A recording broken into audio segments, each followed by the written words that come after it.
Olá, meus queridos irmãos, a paz do Senhor Jesus Cristo.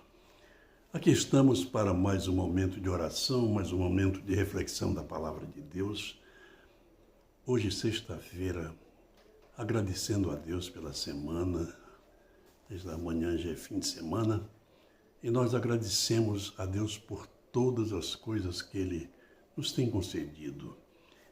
E hoje nós estamos vivendo já o clima de fim de ano, Natal e fim de ano,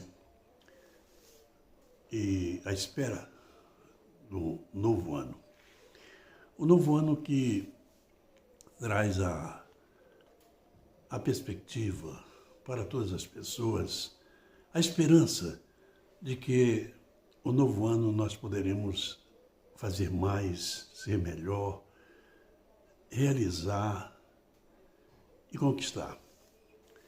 Porém, nós sabemos que as dificuldades, elas sempre são cada vez maiores. Porque nós vivemos os últimos dias, os dias difíceis. Esses últimos dias que nós chamamos, nem sempre parece ser os últimos dias, mas nós estamos falando de uma era. A era da salvação, o dia aceitável do Senhor. E esse dia vai terminar. Nós não sabemos quando, não sabemos o ano, o dia, a hora, não sabemos. Mas ele vai terminar porque a Escritura assim nos diz. Os sinais de todos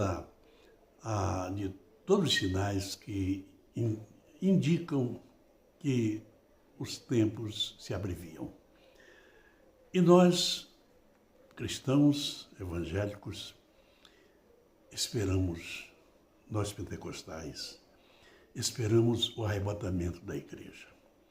Ainda que existam evangélicos que esperam a tribulação, a grande tribulação, antes do arrebatamento. Mas nós esperamos o arrebatamento primeiro. Hoje estou fazendo o programa mais cedo, a live mais cedo, certamente os irmãos vão se surpreender, porque temos um compromisso e eu não quis deixar de fazer a live, então estou fazendo um pouco mais cedo. Mas se você entrar depois, não tem problema, você vê. Eu quero trazer um texto da Bíblia Sagrada. Antes, eu quero dizer que a partir de janeiro, nós iremos fazer a live com outro tema. Não é mais o tema Orando com Você. Será um outro tema e nós faremos uma live um pouco mais longa, trazendo um pouco mais da Palavra de Deus. Mas vamos continuar orando. Vamos continuar tendo um momento de oração. Eu peço a sua atenção para Romanos capítulo 5, versículo 5, onde se lê: E a esperança não traz confusão, porquanto o amor de Deus está derramado em nossos corações, ou em nosso coração, pelo Espírito Santo que nos foi otorgado. Outra vez, eu vou ler. E a esperança não traz confusão, porque o amor de Deus está derramado em nosso coração pelo Espírito Santo que nos foi dado ou otorgado.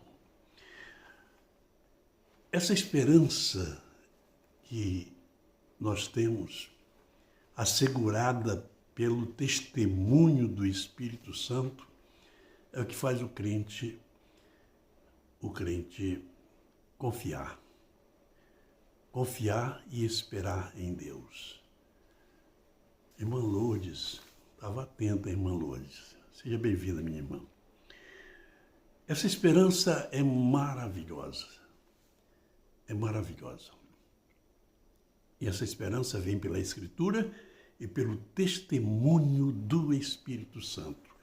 Aqui está dito que a esperança não nos traz nenhuma confusão. ou não nos permite ter confusão, porque o amor de Deus está derramado em nossos corações pelo Espírito Santo que nos foi dado. Que dádiva maravilhosa, que coisa maravilhosa. E o apóstolo Paulo, que escreve essa palavra, ele escreve também aqui na carta aos Gálatas, no capítulo 4 da carta aos Gálatas, é impressionante isso aqui. Ele nos traz essa confirmação sobre o Espírito Santo. Ele diz o seguinte: que Jesus veio na plenitude dos tempos, Deus enviou Jesus nascido de mulher. Isso é muito importante para esses dias. Aí ele diz aqui, para remir os que estavam debaixo da lei, a fim de recebermos a adoção de filhos. Veja bem, adoção de filhos. E porque sois filhos, Deus enviou aos nossos corações o Espírito de seu Filho, que clama, Abba, Pai. Assim que já não somos mais servos, mas filhos, e se és filho, és também herdeiro de Deus e co-herdeiro com Cristo. Essas são as promessas que nos garantem confiar, esperar. Porque tudo que a Escritura previu no passado aconteceu a seu tempo. Está acontecendo hoje ainda. A Escritura não falha. A Escritura, ela não falha. Amanda Suelen também está. A paz do Senhor, sim. A paz do Senhor, minha irmã. Tudo que a Escritura previu, aconteceu, está acontecendo e acontecerá. A seu tempo, tudo acontece, porque a palavra de Deus não falha. A palavra de Deus, ela se cumpre. Passam os céus, a terra, mas a minha palavra, disse o Senhor, não passará. Então, queridos, esta é a esperança que temos, esta é a certeza que temos, esta é a segurança que o crente tem, a fé que o crente tem. A nossa fé, meus queridos, não é para adquirir riquezas, nem para escapar de algum tipo de privações, tribulações, porque nessa terra, o Senhor Jesus disse, no mundo tereis tribulações. Então a gente passa tempo sem ter tribulação, mas de repente vem e a gente tem.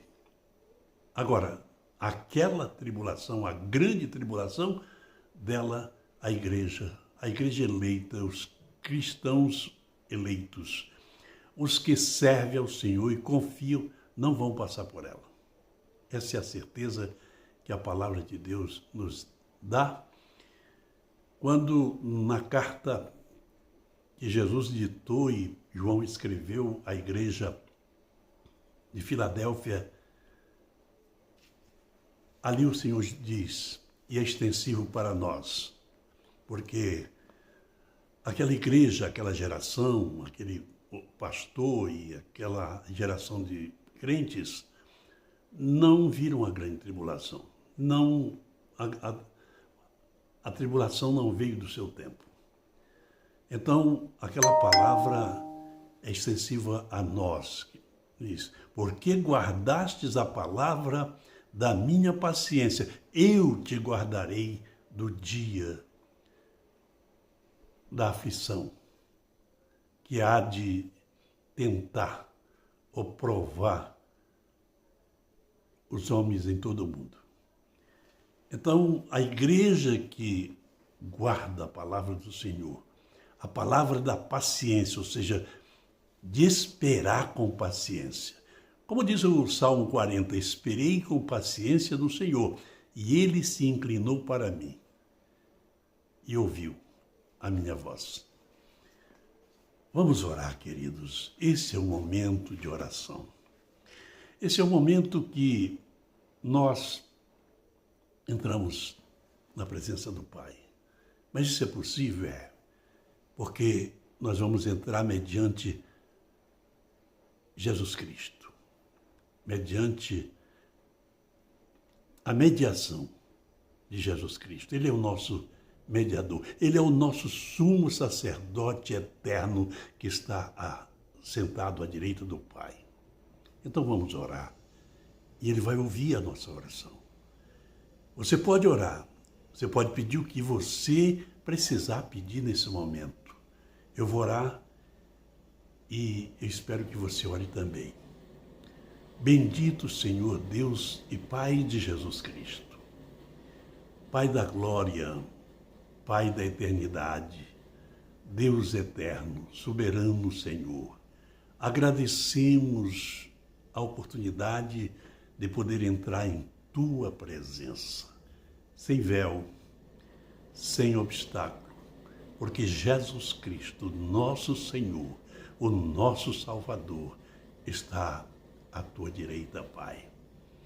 Intercede por nós.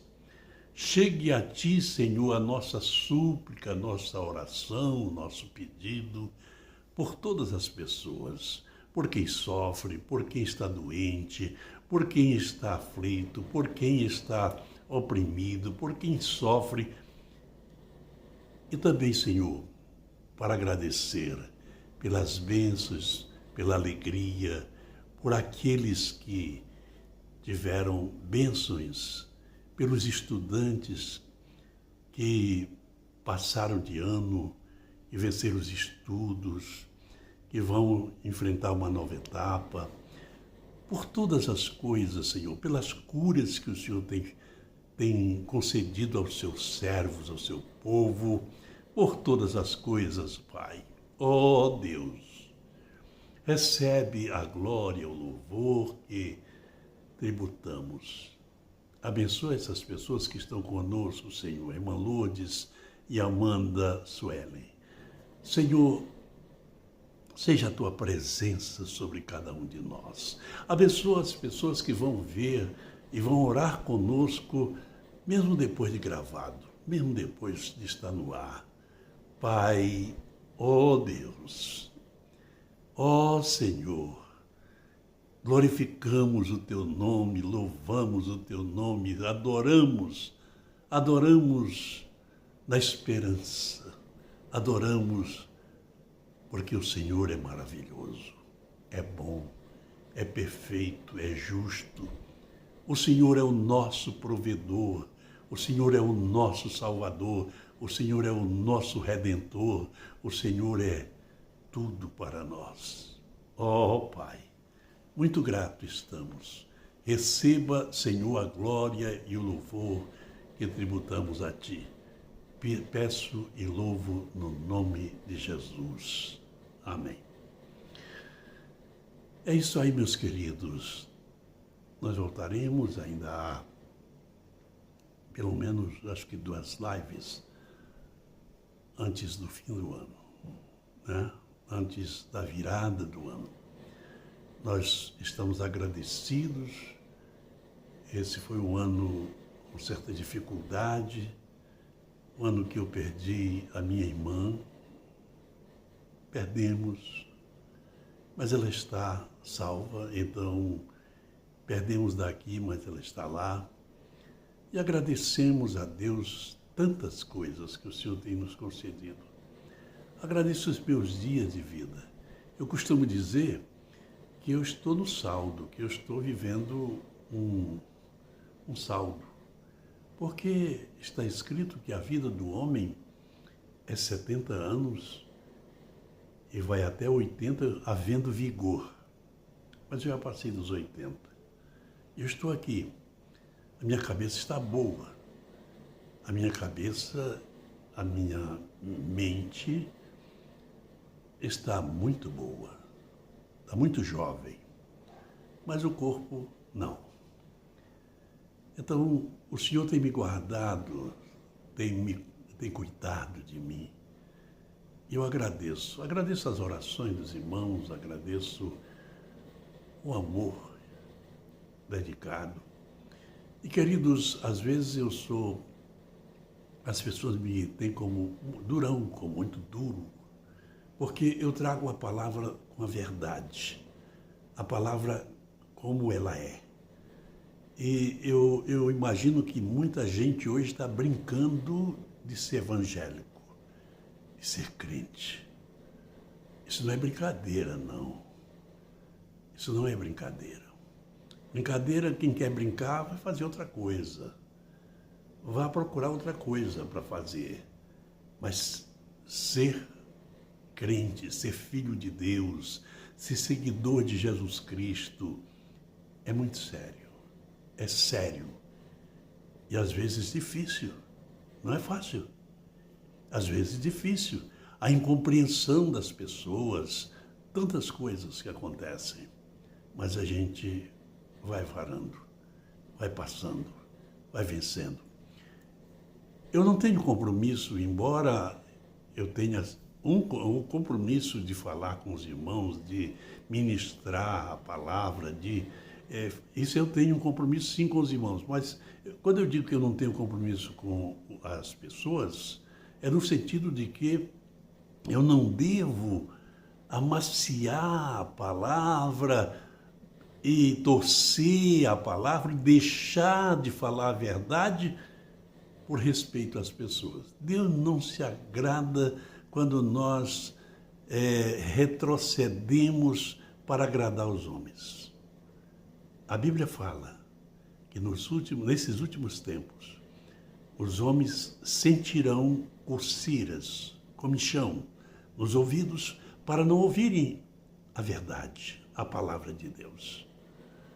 E eles se cercarão de quem os ensine conforme os seus desejos, as suas concupiscências. Isso está escrito. E muitas pessoas estão procurando como eu vou agradar aos meus ouvintes, os meus telespectadores, os meus... Você não precisa se preocupar em agradar. Você precisa se preocupar em agradar o homem. Você precisa se ocupar em agradar a Deus. E agradando a Deus, você vai alcançar aquelas pessoas que também amam a Deus, que também querem Deus, também querem a verdade. Porque às vezes a gente quer medir as pessoas pela gente. É um erro. É um pensamento... Mas eu sempre penso que a pessoa que é crente, ele é crente porque ele quer ser salvo, ele quer ir para o céu. Só que tem um evangelho frouxo, um evangelho liberal, um evangelho fraquinho que está sendo pregado por aí afora, que é só para acalentar as pessoas, só para acalentar, só para massagear as pessoas. E muitas vezes a palavra de Deus nos confronta. Deus nos confronta. Deus nos confronta. Ele confrontou até homens que ele amava. Ele confrontou Moisés. Ele confrontou tantas pessoas. Eu me lembro de Elias. Elias,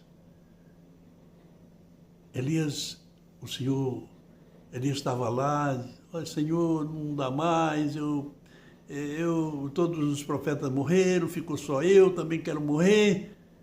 Aí o Senhor confrontou Elias. Aí o Senhor mostrou para ele, mostrou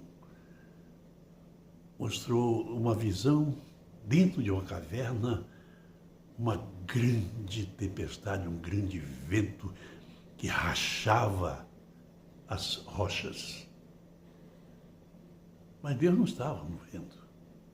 Aí ele viu, olhou, depois um fogo, depois um terremoto que tremeu tudo. Mas Elias não viu Deus em todas essas coisas. Deus estava mexendo com ele. Aí depois de tudo isso, ele ouviu a voz de Deus por detrás dele, mansamente: Elias, que fazes aqui? Que você está fazendo aqui, Elias? Vai, porque eu tenho o que você fazer. Então é assim, Deus nos confronta muitas vezes, porque às vezes na nossa fraqueza começamos a pensar coisas, e aí Deus diz, ei, o que é que você está fazendo? Eu não te chamei para isso, eu tenho outras coisas, eu tenho outro projeto para a sua vida. Então, queridos, como diz o nordestino, mete os pés, ou seja, levanta-te, ergue-te e vai fazer a vontade de Deus, ainda que seja dura, ainda que seja bastante penosa, mas vai fazer, porque é maravilhoso quando nós obedecemos a Deus, ainda que com sofrimento, ainda com provações. Ora, de repente, eu falei tanta coisa. Queridos, eu volto segunda-feira, aliás, terça-feira, querendo o Senhor, com mais uma live. Se tudo der certo, eu farei isso no horário, 8 horas, que é a hora 8 da noite, que é o horário que eu uso. Hoje, como eu tenho um compromisso, eu estou fazendo a live mais cedo. E até lá eu digo que a paz de Deus, que excede o entendimento, guarde os corações e as mentes em Cristo Jesus. Muito obrigado. Até lá.